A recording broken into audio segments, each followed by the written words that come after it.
마가복음 7장 24절 말씀부터 30절 말씀까지 마가복음 7장 24절로 30절 말씀 우리 한 절씩 교독하시겠습니다. 예수께서 일어나사 거기를 떠나 두로 지방으로 가서 한 집에 들어가 아무도 모르게 하시려 하나 숨길 수 없더라.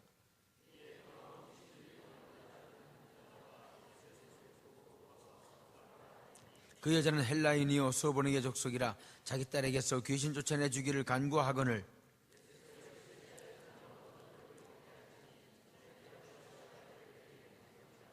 여자가 대답하여 이르되 주여 올소이다마는 상 아래 개들도 아이들이 먹던 부스러기를 먹나이다.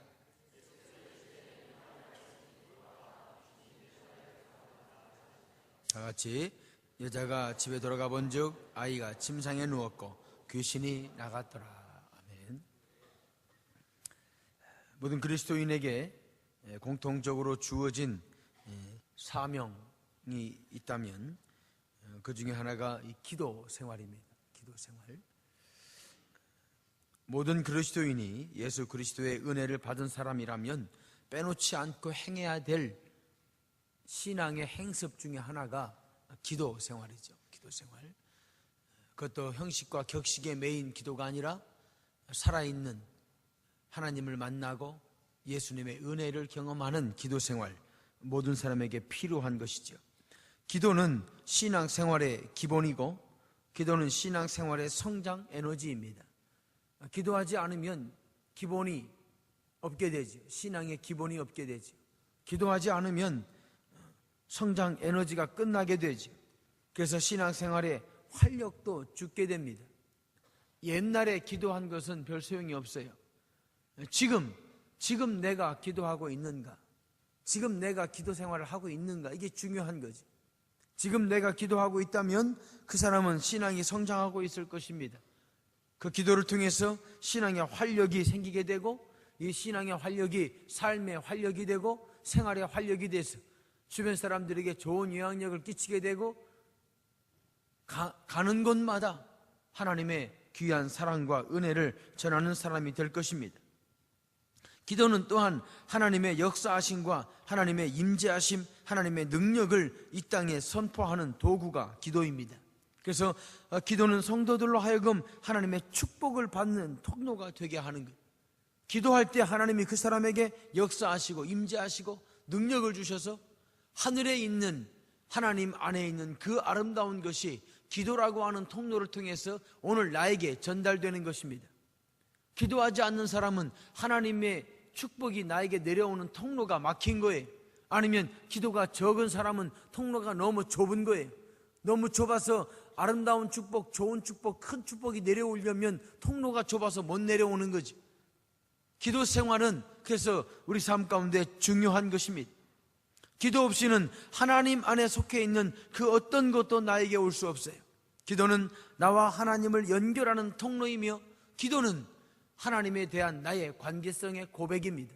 내가 하나님과 이런 관계입니다 라고 하는 고백이 바로 기도인 것입니다. 내가 얼마나 기도를 하고 내가 얼마나 기도를 신뢰하고 기도를 행하느냐가 곧 내가 하나님을 얼마나 신뢰하고 하나님을 의지하느냐를 보여주는 거예요. 기도하지 않는 사람은 하나님을 의지하지 않는 것입니다. 하나님의 능력을 믿지 않는 것입니다. 내 힘과 내 능력을 너무 신뢰하고 있는 거죠.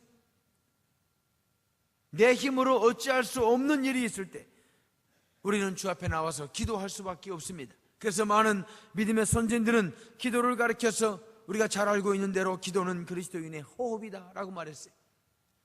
기도하지 않으면 영적 호흡이 끊어지게 된다. 영적 호흡이 끊어지게 되면 활동을 못하게 되죠.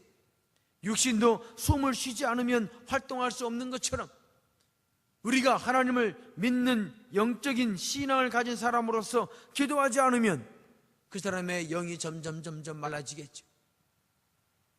힘이 없게 되는 것입니다.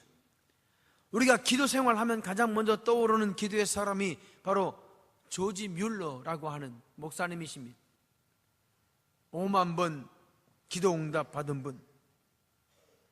그러나 조지 뮬러가 처음부터 기도의 사람은 아니었어요. 그는 1805년 독일 북부의 있는 프로이센 왕국의 크로펜스타트에서 태어났어요.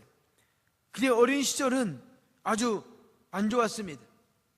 아버지의 공금을 훔쳐서 가끔 나가서 자신을 위해서 쓰곤 했어요. 착실한 아이가 아니었다는 뜻이죠. 14살 때 어머니가 돌아가시게 되는데, 어머니가 돌아가시는 그날 새벽 2시까지 친구들하고 모여서 카드놀이를 하고 있었어요. 그리고 어머니가 돌아가신 그 날도 모르고 친구들과 함께 술집에서 술을 마셨어요. 14살 때. 굉장히 안 좋은 청소년이었죠. 그러나 그는 교회 다녔는데 구원의 확신도 없이 신앙 고백을 거짓으로 하였어요. 16살 때 여행하다가 여인숙에서 돈 많은 사람인 것처럼 거짓 행차를 하였고 3일 만에 도망치다 잡혀서 경찰서에서 수감되어 죄수가 됐어요. 그래서 감옥에 갇히게 됩니다. 자식의 소식을 모르고 있던 아버지가 1년 후에 그것을 알게 되고 아버지가 모든 걸 다 갚아주고 나서야 감옥에서 풀려나게 됐어요. 이후에 대학에 들어가서도 그는 변화되지 않는 모습으로 계속 부모를 속이며 친구를 속이며 살아갔어요. 어쩌면 여러분보다 더 험한 청소년 시절을 살았을 것입니다. 그러던 중 그는 어느 기도 모임에 자신이 평상시에 참 착하다고 생각했던 베라라고 하는 친구의 초청으로 그 기도 모임에 들어가게 됩니다. 그 기도 모임에서 그는 기도하는 가운데 하나님의 은혜를 경험하게 돼요. 그 기도 모임이 조지 뮬러를 수렁에서 건진 것입니다. 그 기도 모임을 통해서 기도하는 가운데 하나님의 은혜를 깨닫게 된 이 뮬러는 이제 하나님을 섬기는 목회자가 되겠다고 목사의 길을 가게 됩니다. 그리고 고아원을 건립하게 되고 불쌍한 고아들을 돕는 사역을 감당하게 돼요. 너무너무 힘들고 너무너무 어려운 시기였지만 뮬러는 기도하면서 5만 번 이상 응답받으며 고아들을 키우게 됩니다. 5만 번 응답받으려면 하루에 한 번씩 기도 응답 받았다고 하면 136년이 걸려요. 136년, 136.9년이에요. 거의 137년이 걸리는 거죠.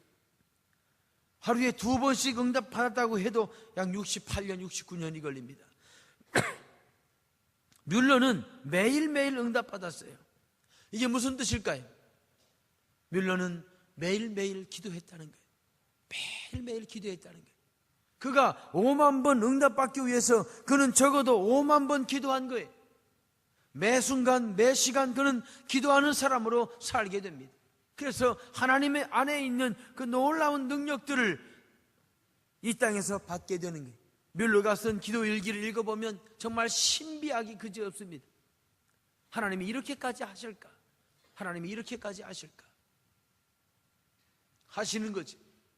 기도하니까 하나님은 응답하시는 것입니다. 오늘 본문에 보면 수로보니게 여인이 예수님께 나와서 그 발 아래 엎드립니다. 그리고 간구합니다.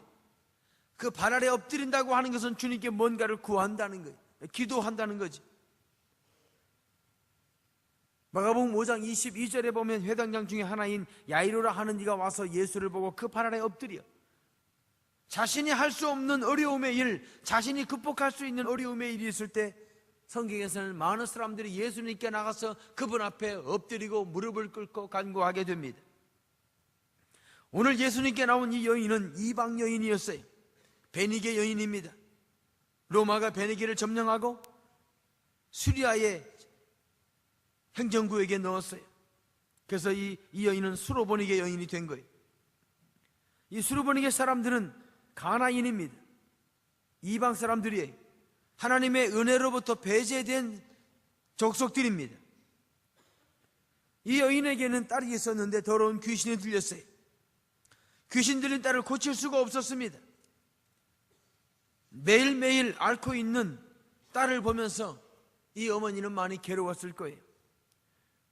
어떻게 좀 이 딸을 고칠 수 있을까 고민했겠죠. 고난이 있게 되면 내 탓인가 싶은 부모님의 마음처럼 아마 이 수로보니게 여인도 이 딸아이를 데리고 다니면서 내가 잘못해서 이 아이가 이렇게 됐진 않았을까 하면서 많은 아픔을 가졌을 거예요. 또 한편으로는 왜 이런 고난이 우리에게 왔을까, 나에게 왔을까 하면서 많이 괴로웠을 것입니다. 이곳저곳을 많이 다녀봤겠지. 그러나 그에게 들린 귀신 세력을 쫓아버릴 힘이 그에게는 없었어요. 그 주변에 어느 누구도 그를 쫓아버릴 힘이 없었습니다. 이 어려운 문제 앞에서 여인은 무너지고 있었어요.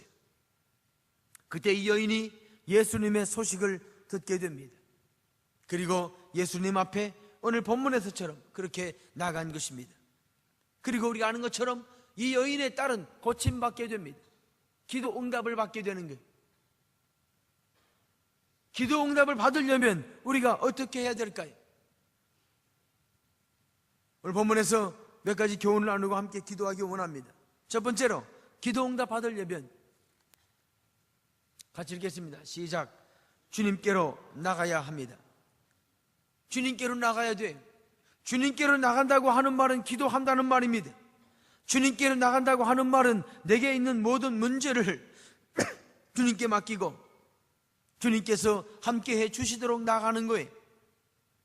마태복음 15장에서 마태는 이 여인이 주님을 만나는 장면을 이렇게 소개합니다. 마태복음 15장 22절 말씀 보면 가나안 여자 하나가 그 지경에서 나와서 소리를 질러 이르되 주 다윗의 자손이여 나를 불쌍히 여기소서 내 딸이 흉악한 귀신 들렸나이다 하되 예수는 한 말씀도 대답하지 아니하시니 제자들이 와서 청하여 말하되 그 여자가 우리 뒤에서 소리를 지르오니 그를 보내소서. 이 여인은 자신의 처지를 가지고 자신이 가지고 있는 문제를 안고 예수님에게 나갔어요. 그리고 예수님 앞에 소리질러 주 앞에 간구한 것입니다. 예수님이 대답하지 않으시는데 예수님을 부르며 다윗의 자손이여, 주 다윗의 자손이여. 아마 이 여인은 예수님에 대해서 뭔가 알고 있는 사람이었어요.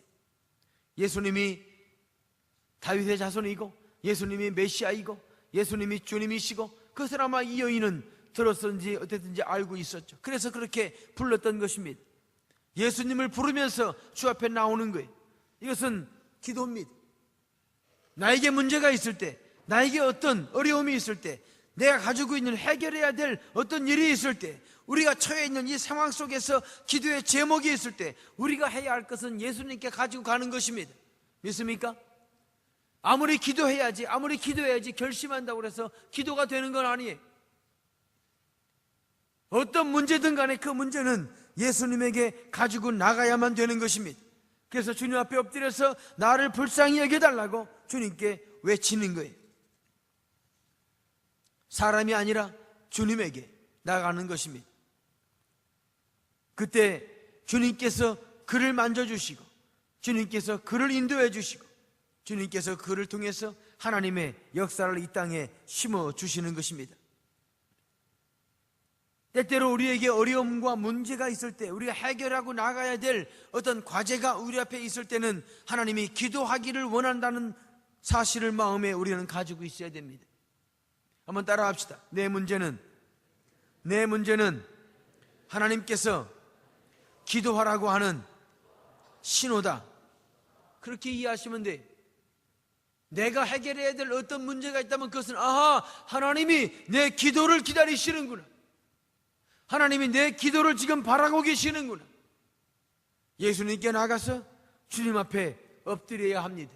그 문제를 가지고 주 앞에 나가서 다윗의 자손을 부르며 다윗의 자손인 예수 그리스도 그분에게 엎드러져서 내 마음을 열고 기도해야 되는 것입니다. 내 마음을 열고 아뢰야 되는 것입니다. 세상이 편해지고 세상이 즐거워지면 가장 먼저 하기 어려운 것이 기도입니다. 볼 것도 많고 할 것도 많고 즐길 것도 많아서 기도가 제외되고 있어요.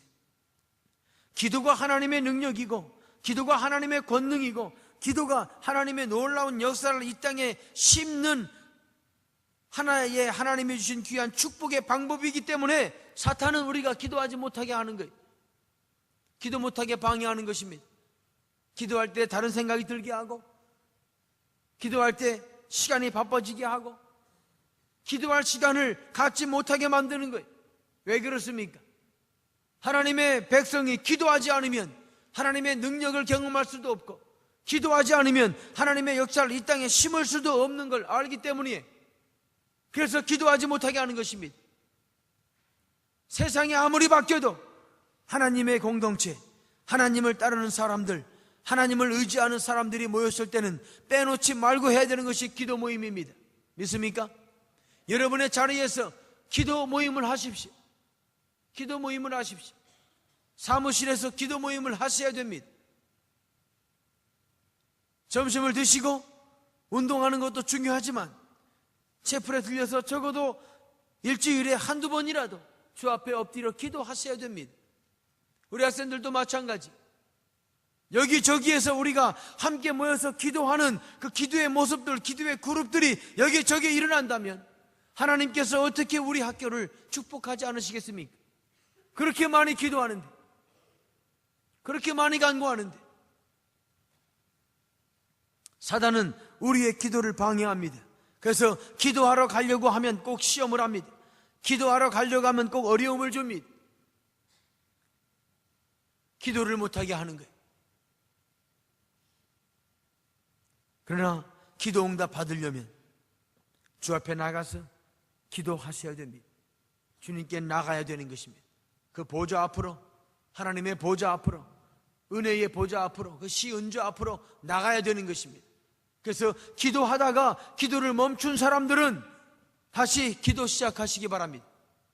옛날엔 내가 뜨겁게 기도했었는데 어떻게 하다 보니까 기도 생활을 못하게 되고, 어떻게 하다 보니까 그 뜨거운 기도가 옛날 일이 돼버리고, 이제는 그렇게 기도하지 않아도 생활이 돌아가니까 기도가 생활로 이어지지 않는 사람이 있다면 기도 시작하시기 바랍니다.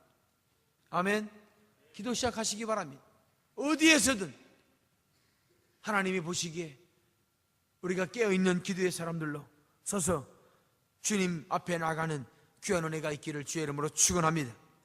두 번째로 오늘 본문을 깨달을 수 있는 응답받는 기도, 하나님께서 응답하시는 기도를 위해서 우리가 가져야 될 또 한 가지 자세는 우리 같이 한번 읽겠습니다. 시작. 겸손한 마음으로 주께 나가야 한다.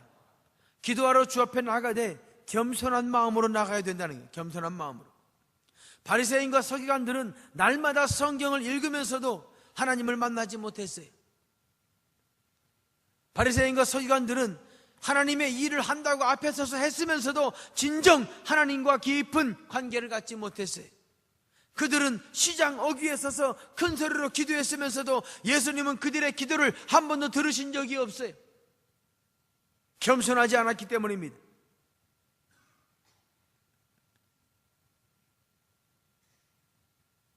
이 여인이 주님 앞에 나왔을 때 예수님은 한마디도 대답하지 않으세요.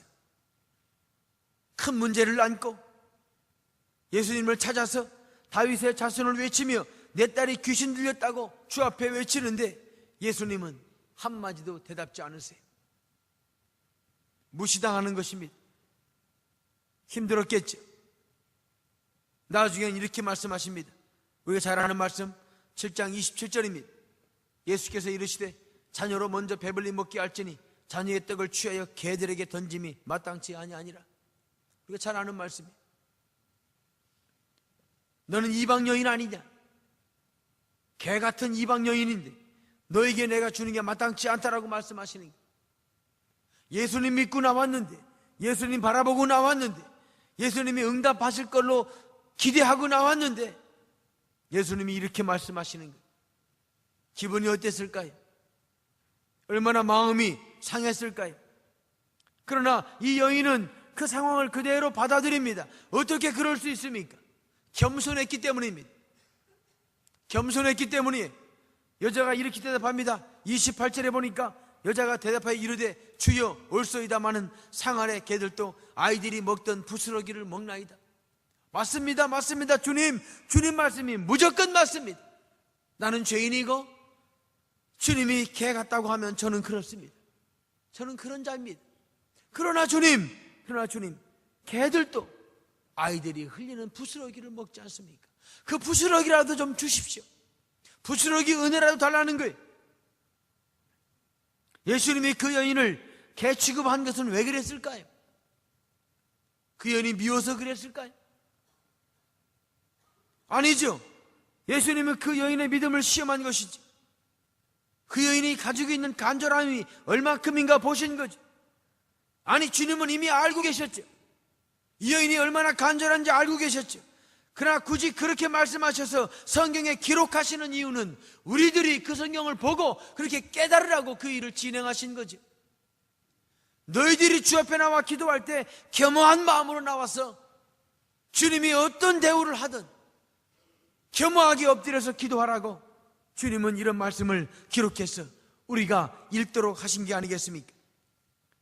아브라함에게 독자 이삭을 번제물로 바치라고 말했던 것처럼 주님은 이 여인에게 한없는 모욕감을 주게 됩니다.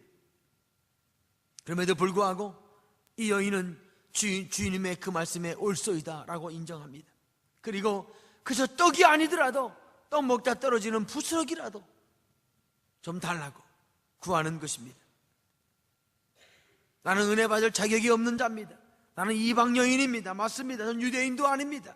그러나 제가 주님을 믿으니 주님 제게 부스러기 은혜라도 주십시오 라고 간구하는 게 여인의 기도하는 모습이었습니다. 놀라운 겸손입니다. 아름다운 겸손이죠. 이런 마음으로 주 앞에 나간다면 주님은 응답하시는 것입니다. 겸손은 믿음입니다. 그래서 기도는 믿음으로 받게 되는데 겸손한 사람은 그래서 기도 응답을 받게 되는 것입니다. 겸손한 사람은 문제가 있을 때 하나님 앞에 나가서 엎드려 구하게 됩니다. 하나님의 은혜를 받을 자격이 없는 나에게 하나님이 은혜 주시기를 기대하는 것입니다. 그래서 은혜인 거죠. 받을 자격이 없는데 주니까 은혜인 거예요. 잠언 3장 34절에 보면 주님이 이렇게 말씀하십니다. 진실로 그는 거만한 자를 비웃으시며 겸손한 자에게 은혜를 베푸시나니. 주님은 겸손한 자에게 은혜를 주시는 거예요.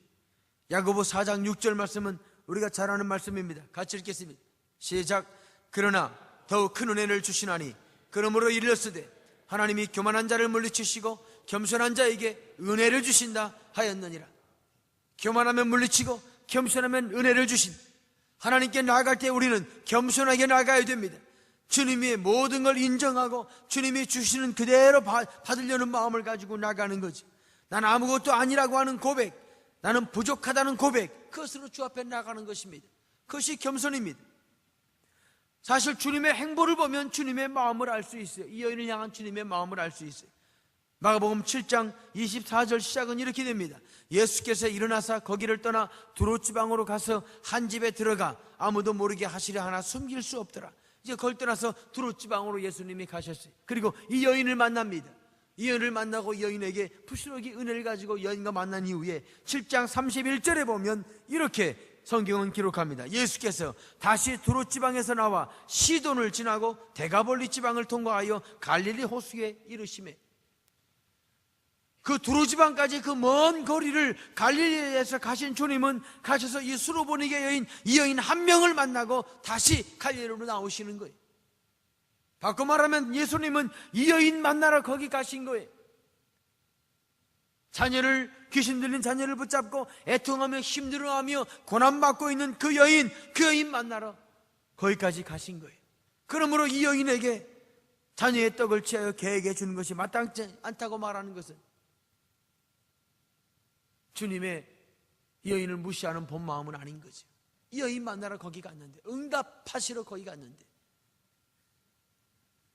우리에게 주님이 교훈을 주시는 것입니다. 너도 기도할 때 교만하지 말고 겸손한 마음으로 주 앞에 나가 기도하라는 것입니다. 이렇게 기도하면 하나님께서 15장 마태복음 15장 28절에 보면 이에 예수께서 대답하여 이르시되 여자여 내 믿음이 크도다 내 소원대로 되리라 하시니 그때로부터 그의 딸이 나으니라. 아멘. 그때로부터 그의 딸이 나으니라. 예수님이 이 여인의 믿음을 인정하시는 그때, 예수님이 이 여인의 기도를 인정하시는 그때, 예수님이 이 여인의 기도를 들으시고 이 여인의 고백을 들으신 그때 하나님의 역사가 그 딸에게 임한 것입니다. 살다 보면 이런저런 어려움이 우리에게 있을 수 있습니다. 해결해야 될 문제가 있을 수 있습니다. 주 앞에 기도합시다. 아멘. 주 앞에 기도합시다.